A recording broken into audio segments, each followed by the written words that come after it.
All right. So another area, business versus personal use. Here we go again. And remember, just as a reminder, these are all for self-employed individuals because anyone who is an employee cannot deduct any unreimbursed business expenses. However, their employer probably can, subject to all these same rules. Okay, so home office deduction, generally speaking, we're not permitted a deduction for our dwelling place. We've already crossed this bridge once with vacation home. And so it should come as no surprise that the rules are going to be very similar for a home office.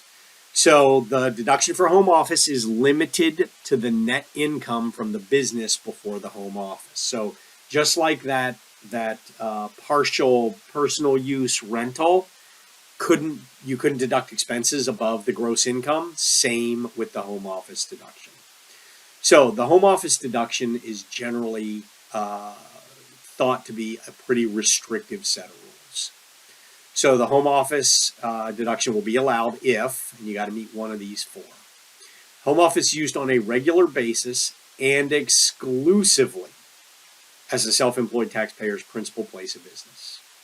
To meet the exclusive test, a specific area of the home must be used only for the trade or business. If the area is used for both business and personal purposes, no home office deduction is permitted.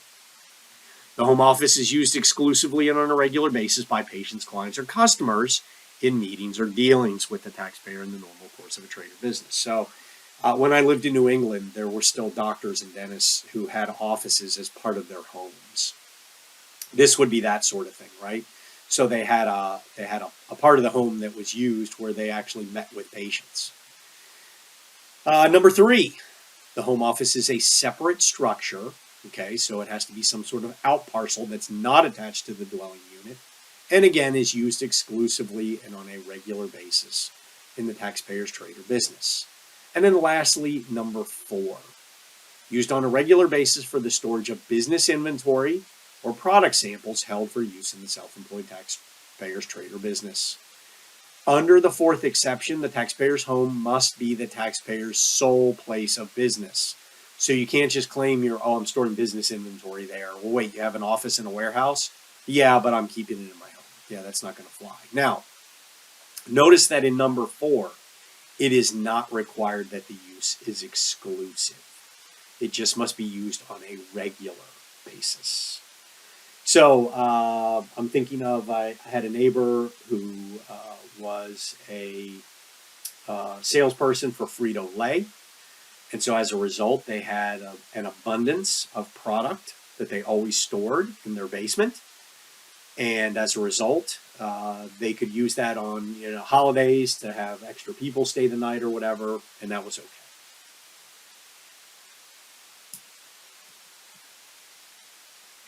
All right, so self-employed deduct as a 4 AGI on Schedule C.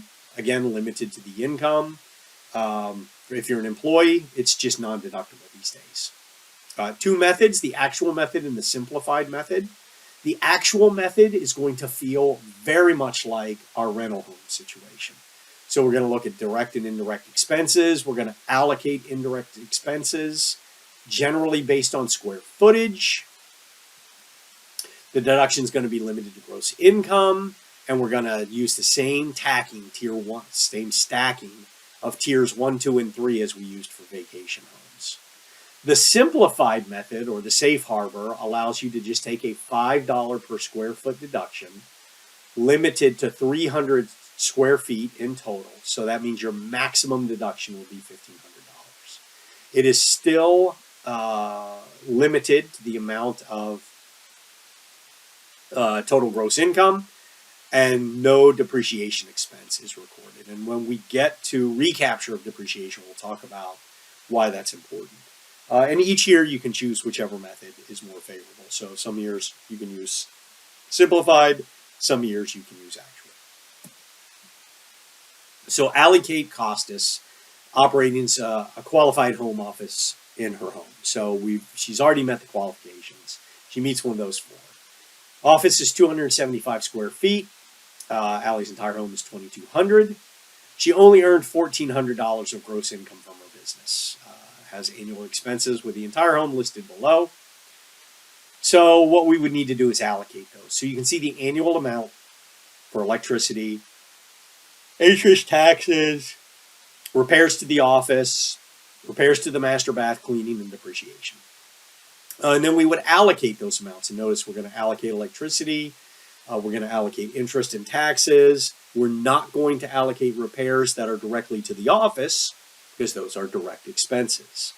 We're not going to allocate repairs to the master bath because those are not associated with the office in any way.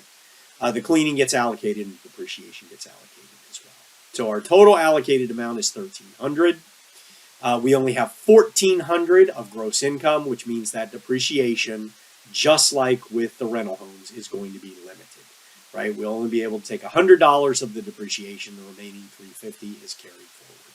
And again, we would have to stack these by tier 1, 2, and 3, but of course depreciation is tier 3. What would the safe harbor give us? 275 times 5 or 1375. So if you didn't feel like tracking all this information, you could just be like, I'll take the 1375 and pay tax on 25 bucks.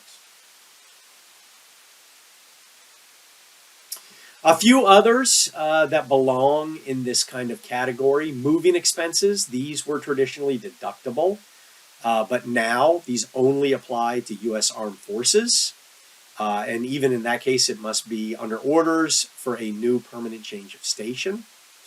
And the real kick in the teeth is not so much that the costs are not deductible. That's not great either. It's that the reimbursement of those costs are taxable. So your employer can still pay your moving costs and just deduct it as compensation. It's just that's all taxable to you now. Whereas in the past, you were really just the conduit for the deduction for those costs. And so as a result, you didn't have to pay any tax on them. Not the case anymore. Entertainment is just flat out non-deductible. So what is entertainment? I provided the 3 bullet points that list what entertainment is. We're going to stop there because I think meals might deserve its own video.